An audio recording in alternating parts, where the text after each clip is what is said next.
ఈ వీడియోలో అయితే బ్లౌజ్ కటింగ్ అయితే చూపిస్తానండి. బ్యాక్ పార్ట్ ఓపెన్, అలాగే ఫ్రంట్ వచ్చేసి క్లోజ్ అన్నమాట. హ్యాండ్ వచ్చేసి కొంచెం చిన్న పఫ్ ఇవ్వమన్నారు. అలా పఫ్ ఇచ్చేసి అయితే నేను కటింగ్ చేశాను. వీడియోని మిస్ కాకుండా చూడండి. Welcome to the our channel.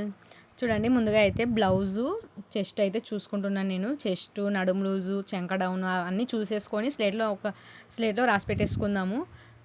నాకైతే చెస్ట్ అలా బ్లౌజ్ని బాగా నీట్గా సర్దేసుకొని వేసుకోవాలన్నమాట. 18 అయితే వచ్చింది. 18లో సగం చేస్తే 9. తర్వాత మనం చంక డౌన్ అయితే చూసుకోవాలి. చంక డౌన్ కానీ నడుము లూజ్ కానీ అలా చూసేసుకొని ఒక దగ్గర మార్క్ వేసేసుకుంటే మనకు మాటికి బ్లౌజ్ ఆది బ్లౌజ్తో చూసుకోవాల్సిన పని ఉండదు. కొంచెం టైం కూడా సేవ్ అవుతుంది అన్నమాట. చూడండి, అక్కడికైతే ఉంది స్టిచ్, మార్క్ వేసాను కదా, అక్కడికైతే ఉందన్నమాట. తర్వాత నాకు 8 పైన 7 గీతలు అయితే వచ్చిందన్నమాట. 8.7 అయితే వచ్చిందనమాట. ప్రీవియస్ వీడియోలో చెస్ట్ లూజ్ గురించి అయితే నేను పెట్టాను కదా, ఆ వీడియోకి అయితే మంచిగానే వ్యూస్ వచ్చినాయి. చాలామంది బిగినర్స్ చెస్ట్ లూజ్ వల్లే ఇబ్బంది పడుతున్నారు అని నాకైతే అర్థమైంది. ఖచ్చితంగా అంటే నేను చెస్ట్ లూజు గురించి నేనైతే వీడియోస్ చేస్తానండి. మన ఛానల్ని ఫాలో అవుతూ ఉండండి.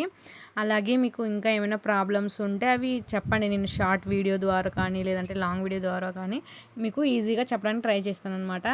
ప్రీవియస్ వీడియోలో నేను కొంచెం స్పీడ్ చెప్పినట్టు అనిపించింది, నాకే అనిపించింది అనమాట. అలా తర్వాత ఒక 3-4 వీడియోస్ అయిన తర్వాత నేను నా బ్లౌజ్ని ఎగ్జాంపుల్గా తీసేసుకొని నేనైతే మీకు క్లియర్గా ఎక్స్ప్లెయిన్ చేస్తాను.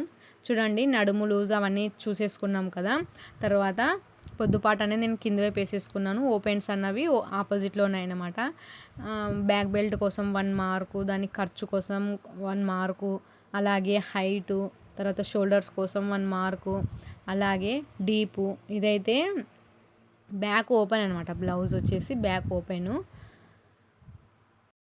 నెక్ 4 ఫింగర్స్ అయితే తీసుకున్నాను. తర్వాత షోల్డర్స్ వచ్చేసి ఆది బ్లౌజ్ ప్రకారంగా చూసేసుకున్నాను. తర్వాత చెస్ట్ వచ్చేసి చెస్టు, నడుము లూజు ఇంకా అన్నీ మార్కింగ్ వేసేసుకొని కలిపేసుకోవాలన్నమాట. ఇది నేను పొరపాటున బ్యాక్ పార్ట్ ఓపెన్ కాబట్టి ఓపెన్స్ అన్నవి ఆపోజిట్లో వేసుకోవాలి. నేను పొరపాటున క్లోజ్ వైపు వేసేసుకున్నాను అనమాట. కానీ తర్వాత సరి చేశానులేండి. చూడండి, అలా ఖర్చులతో సహా అయితే మార్కింగ్ వేసుకోండి. ఇదంతా మీకు తెలిసిందే కదా. ఇక తర్వాత చంక డౌను ఏ విధంగా చూసుకోవాలి అంటే అలా బ్లౌజ్లో మార్క్ వేయండి. లేదంటే నెక్కు, షోల్డరు అదంతా కలిపి ఎంతైతే వచ్చిందో అంత కూడా మార్క్ వేసేసుకోవచ్చు. లేదంటే డైరెక్ట్గా 6 ఇంచులు కూడా వేసుకొని చూసుకోవచ్చు. అలా అనమాట. 3 మెథడ్స్లో ఉంటాయి. అలా మార్కింగ్ అయితే వేసేసుకోండి. తర్వాత అలా 3 ఫింగర్స్ చెస్ట్ పాయింట్, ఆ 3 పాయింట్స్ని కలిపేసుకోవాలి. మనకు చంక డౌన్ ఎంత రావాలి? 8 మీద 7 గీతలు కదా, అది నాకు కుదరలేదు. అందుకనే నేను మళ్ళీ అడ్జస్ట్ చేసుకుంటున్నాను. కింది వైపుకి అలా మార్క్ వేసేసుకొని అలా అడ్జస్ట్ అయితే చేసుకోండి. తరువాత మీకు అర్థం కావడానికి మళ్ళీ వేరే చాక్పీస్తో అలా మార్క్ అయితే వేసాను అన్నమాట. తర్వాత చూడండి, కింద విడుతూ వచ్చేసి 3 ఇంచులు అయితే వేసుకున్నాను నేను. అలా ఎల్ షేప్లో వేసేసుకొని రౌండ్ అయితే ఇచ్చేసేయండి. తర్వాత చూడండి, నేను చెక్ చేసుకుంటున్నాను. రౌండ్ నాకైతే కరెక్ట్గా సరిపోయింది. ఉక్స్ పట్టి సైడ్ నుంచి చూసుకుంటున్నాను అనమాట. ఓకేనా. తరువాత ఇక మార్కింగ్ చేసిన దాని ప్రకారంగా కట్ చేసేసుకోవడమే. బ్యాక్ పార్ట్ కంప్లీట్ అయిపోయిన తర్వాత మనం హ్యాండ్స్ అయితే కట్ చేసుకోవాలి. హ్యాండ్స్ తర్వాత ఫ్రంట్ పార్ట్ అయితే కట్ చేసుకోవాలన్నమాట. తర్వాత ఈ బ్లౌజు నేను స్టిచ్చింగ్ కూడా చూపిస్తాను మీకు. ఏ సైజు వాళ్ళకైనా ఇదే మెథడ్లోనే కట్ చేయొచ్చు. మీకు ఇంకా ఏమైనా డౌట్ ఉంటే కామెంట్ చేయండి.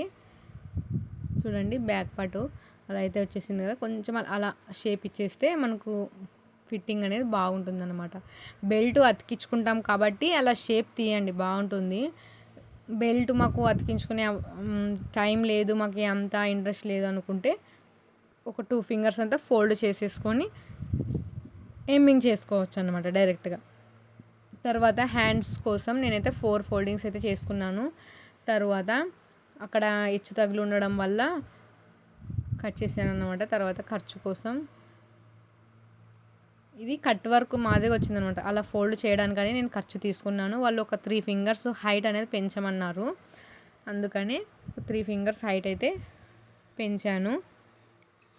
అది బ్లౌజ్ తీసేసుకొని అలాగే హ్యాండ్ లూజు, హైటు, చంక డౌన్ అవన్నీ మార్క్ అయితే వేసుకోవాలన్నమాట. అలా హ్యాండ్ హైటు ఎగ్జాక్ట్ మార్కింగ్ అలాగే ఖర్చులు కూడా వేసేసుకోండి. ఇలా చంక డౌన్ దగ్గర కూడా ఖర్చులతో సహా వేసేసుకోండి. టేప్తో మనకు ఎంత అయితే చంక డౌన్ వచ్చిందో ఒకటి మైనస్ చేసేసి మనకి ఎంతైతే వస్తుందో అంతైతే మార్క్ వేసుకోవాలి. మనకు చంక డౌన్ ఇప్పుడు 7 గీతలు అయితే వచ్చింది కదా, మనం 7 గీతలు మార్క్ వేసుకొని అక్కడ 1 ఫింగర్ అంత అలా మార్క్ వేసుకొని కరువు తిప్పేసుకుంటే మనకు హ్యాండ్ కరువు వచ్చేస్తుంది అనమాట. అక్కడే మనకు తెలిసిపోతుంది సరిపోతుందా లేదా అన్నది. టేప్తో చెక్ చేసుకోవాలి. 8 మీద 7 గీతలు రావాలి. నాకు ఒక 2 లైన్స్ అంతా అలా తక్కువ వస్తుంది. అందుకని నేను కొంచెం కిందికి అలా మార్క్ అయితే వేసి చెక్ చేసుకుంటే పర్ఫెక్ట్గా అయితే వచ్చిందన్నమాట. మనకు ఈ హ్యాండ్ ఆర్మ్ డౌను, చంక డౌను అలాగే బ్యాక్ పార్ట్ చంక డౌను మ్యాచ్ అయితే బ్లౌజ్ పర్ఫెక్ట్గా ఉంటుంది. సైడ్ జాయింట్స్ వేసేటప్పుడు కూడా మనకు ఎలాంటి కన్ఫ్యూజన్ ఉండదు. అలాగే స్టిచ్చెస్ అన్నవి మంచిగా స్ట్రైట్గా వస్తాయన్నమాట. అలాగే ప్లస్ గుర్తు రావడానికి కూడా ఛాన్స్ ఉంటుందన్నమాట.